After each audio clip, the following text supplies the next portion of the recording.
Welcome back to another episode of You the Boss podcast. This is episode 3. I'm your host, Pam. I want to wish everyone a happy International Women's Day. As I mentioned last week, this month is International Women's Day. International Women's Month. And, it's very exciting. There's so much knowledge about this month out there. So I really want to encourage you to go out there and do a little bit of research and definitely look into a lot of the different things that this month means all over the world, not just here in the United States. I do want to let you know that it wasn't until 1975 that International Women's Day was actually acknowledged by the United Nations. And again, I really hope that you get out there and do some research, and I would love to chat about it on my Instagram. That's Boss Lady Pujols on Instagram. So let's jump right into today's topic, self-care versus being selfish. So, especially in quarantine, we've come across the term self-care.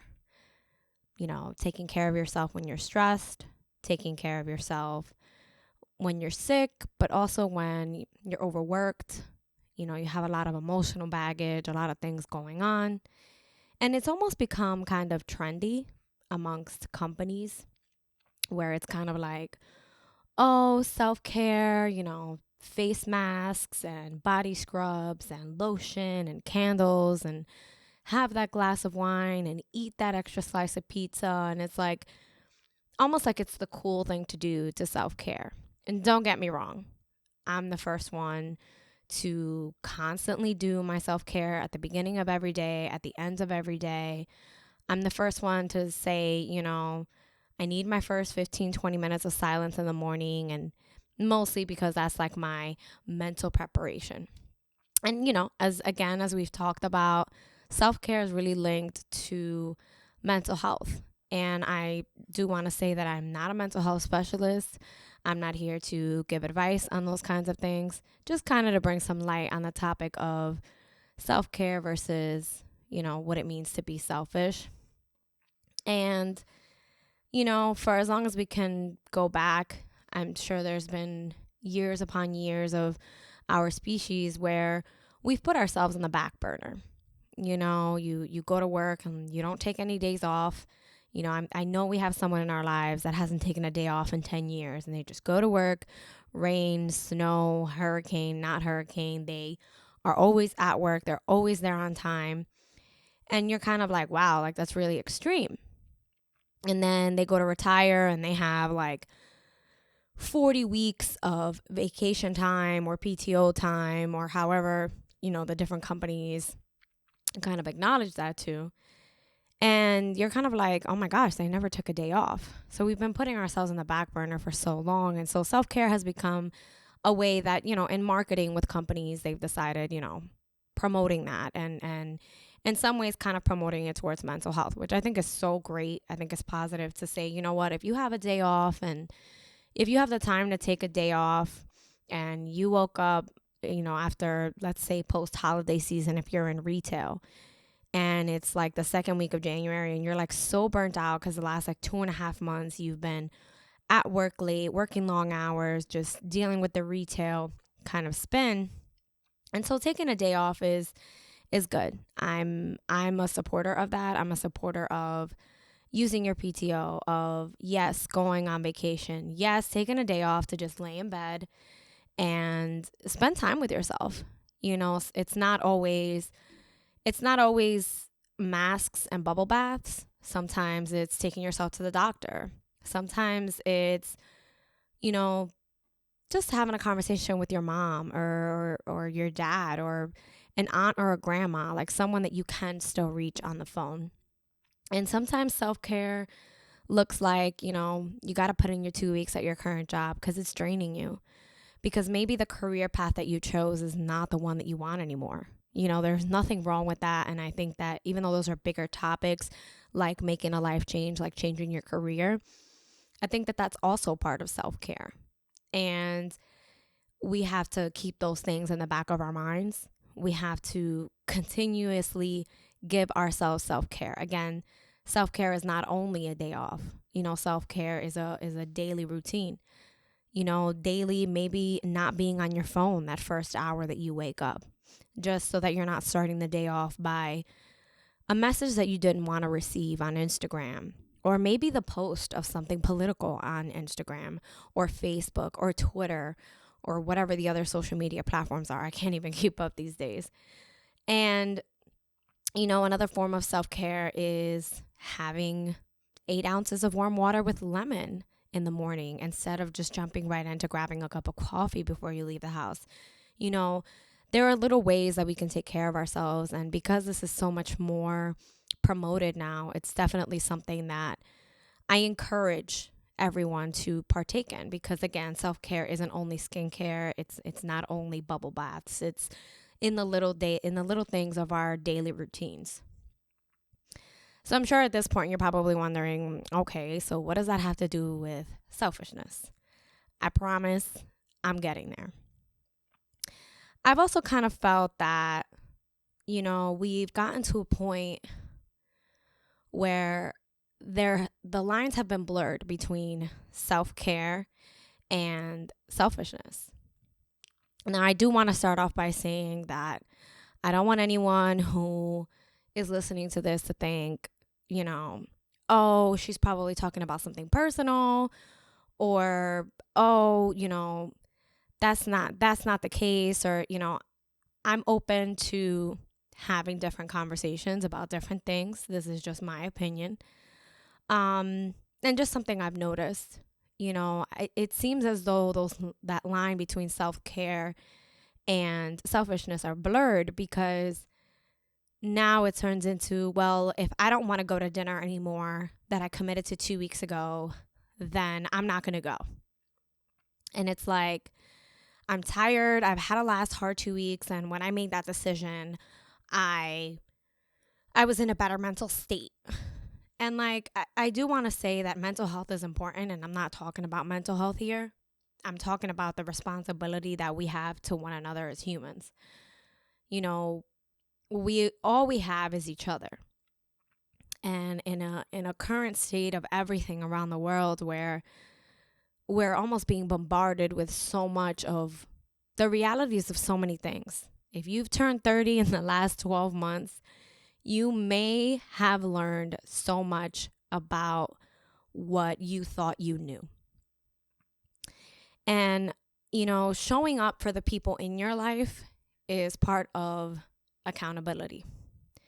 So at some point, maybe 2 weeks ago you made plans with a group of friends to go have dinner, and today you don't feel like it. Today I worked 8 to 5. I'm not tired right now, but I was tired. And I know that I have a running Sunday game night with my husband and our group of friends. And we get on about 8:30 at night and we play games for about 2 hours. And that is our commitment.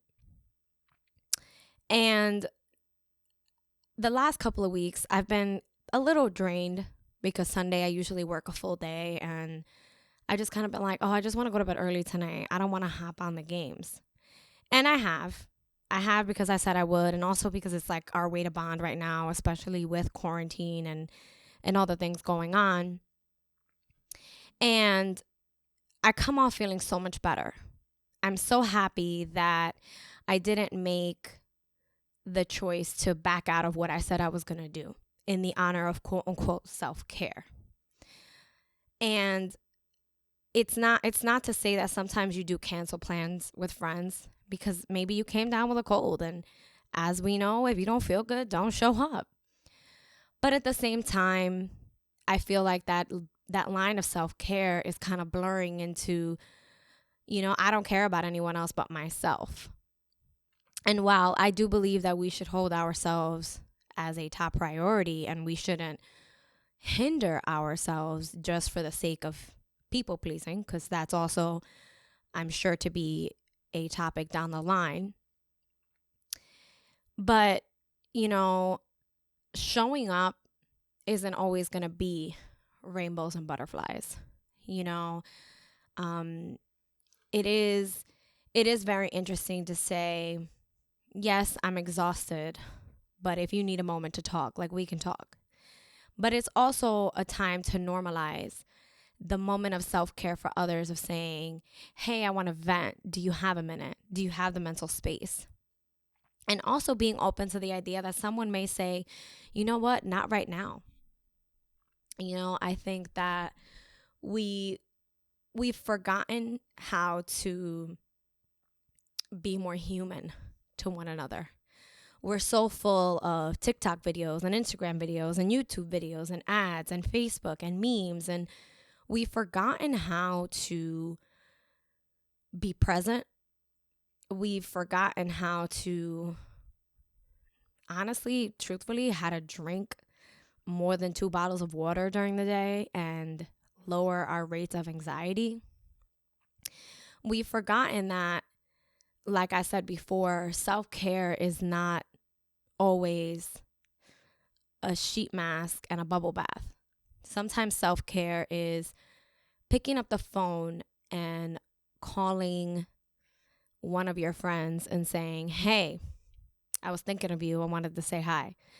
And let's keep it millennial, right? Let's say we shoot a quick text and we're just like, hey, I was thinking of you. What's up? What's going on?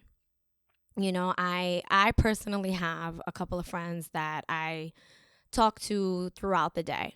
It's probably like 2 or 3 friends, but every day there's a good morning text, and there's memes, and there's random conversation, and sometimes we even get videos and voice notes to each other. And that for me is a form of my own self-care, because right now, as an extroverted introvert, I've been very self-conflicted with, yes, loving being in the comfort of my home, but also really missing my extrovertedness. And I've found that a lot of people have chosen this time to make it like, well, I've been going through a lot and I just have decided to pull out of your life altogether. Or I'm going to check in whenever I want because this is where I'm at in my quote unquote self-care. And to me, that's not self-care. To me, that's a bigger way to say I'm avoiding something, whether it be saying something to you that maybe I want to confront, or maybe I just feel like we're growing apart, and that's a hard conversation to have. Again, that I'm sure that'll be another topic down the line. But we've gotten to a point where we're just allowing the excuse of self-care to come in between us being accountable to those around us, to us keeping our words when we say we're going to do something, we're going to be somewhere, we're going to show up for something. Like, for example, it's been very easy to say, hey, let's all grab a glass of wine tonight and get onto Zoom, just for an hour to shoot the stuff. And it's been very easy to get a text from the friend at the end or towards the middle of it and be like, hey, sorry guys, I'm not coming. And I'm not delegitimizing saying you got home from work late and you have a ton of things to do for tomorrow to set up for the day, and you want to take a nice shower and go to the gym, not necessarily in that order. You want to do those things before you go to bed tonight. I'm not talking about being responsible for your daily life, but just simply saying, I'm tired, I'm not going to that. Or, oh, I don't want to be there. I'm not feeling it. I can't tell you how many times we let our feelings kind of dictate decisions that we made before those feelings were there. And in my previous episode, I talk a lot about comparison being the thief of joy. And if you haven't heard episode 2, you should definitely listen to it. But I did mention social media a lot. And I feel like social media has normalized not being responsible to the people in your life. It's hard to be accountable, and it's hard to be accountable to ourselves. We're so open to the idea of holding everyone else accountable, right? We're so open to the idea of saying, you didn't show up, or you weren't there for me, or you, et cetera, et cetera. And we forget that part of self-care is also being accountable to yourself and saying, yes, taking into consideration, like, what is that person going through? But also holding yourself accountable to say, this is who they are. This is who this person is. And maybe they're having a rough time, and maybe this is actually who they are. And maybe my own self-care is to kind of check myself in this relationship. You know, I had a conversation a couple weeks ago with a friend of mine, and she had a disagreement with one of her friends who's like far removed. And she said, she was like venting to me, and she was like, and I'm not going to get an apology for that. And I feel very passionate. So if I've ever called you my friend, or I ever called you a close friend, I feel very passionate about you. And I feel very passionate about what affects you. And so to hear her say that, you know, I remember getting off the phone with her that night and feeling so upset for her. She was genuinely upset. She was in a right position to be upset with her friend.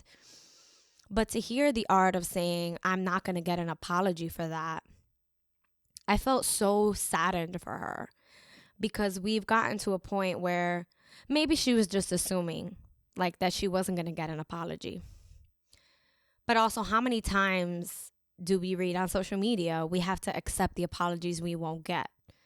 And so I believe we do, but now we're in this other circle of, well, I'm just never going to expect an apology from when someone wrongs me, and we're just going to kind of accept that behavior.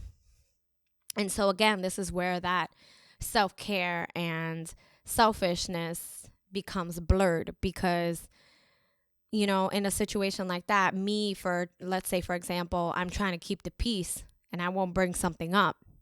And now I'm stifling onto myself, but like in general, I'm trying to keep the peace. So I'm keeping this thing on myself, and now I'm not taking care of myself. And now this other person isn't being held accountable to me. And I also want to just kind of preface this in the fine print that you're not always going to get those apologies, and, you know, you're not better than me, and I'm not better than the next person, and et cetera, et cetera. So when I say being held accountable, I just mean if you did something that, whether it could genuinely put me in danger, or I'm telling you it hurt my feelings, just because you don't think that it should have hurt my feelings doesn't mean that it didn't. And that's where, again, that self-care comes in. You know, I know we're not all confrontational. We don't all show up to tables and say, I'm flipping this table over because this is what happened and I did not like it and I am not with it. We don't show up that way to all tables, if any table at all. I know our personalities are all different. But at what point will my friend go to her friend and say, hey, that situation a couple weeks ago, a couple months ago really bothered me, and I would like an apology from you because, etc. Or does my friend, in the honor of caring for someone else, just settle for the idea that she's not getting an apology? Or even dragging that a little bit further, let's say that friend does apologize. And they say, I'm sorry that you felt that way. I didn't mean to hurt your feelings. And my friend says, that's not good enough for me. I don't accept your apology. Or I accept your apology, but I need to work on it. You know, at some point, we have to hold ourselves accountable to say, hey, I hurt your feelings and I'm sorry and I want to make it right. Or how can I make this right? But also, in the honor of self-care, not everything needs to be argued. And not everything needs to be explained. And so I want to encourage you here in closing, and I want you in this week, I want you to take with you, when you go to change your mind about, again, putting it as simple as showing up to a dinner with a bunch of friends that you haven't seen in a while or not, is you not showing up going to do permanent damage of not seeing your friends for a while? Are you holding yourself accountable to keeping your word? And in your self-care, are you also taking care of yourself and holding yourself accountable to not just others, but to your main priority? Are you trusting your own decisions? Are you making calculated decisions and not rushed or rash decisions? Or in the sake of it all, are you just living in the moment and doing whatever you want and whatever pleases you and not keeping others in mind? Thank you for listening. Come back again next week for another episode of You the Boss podcast.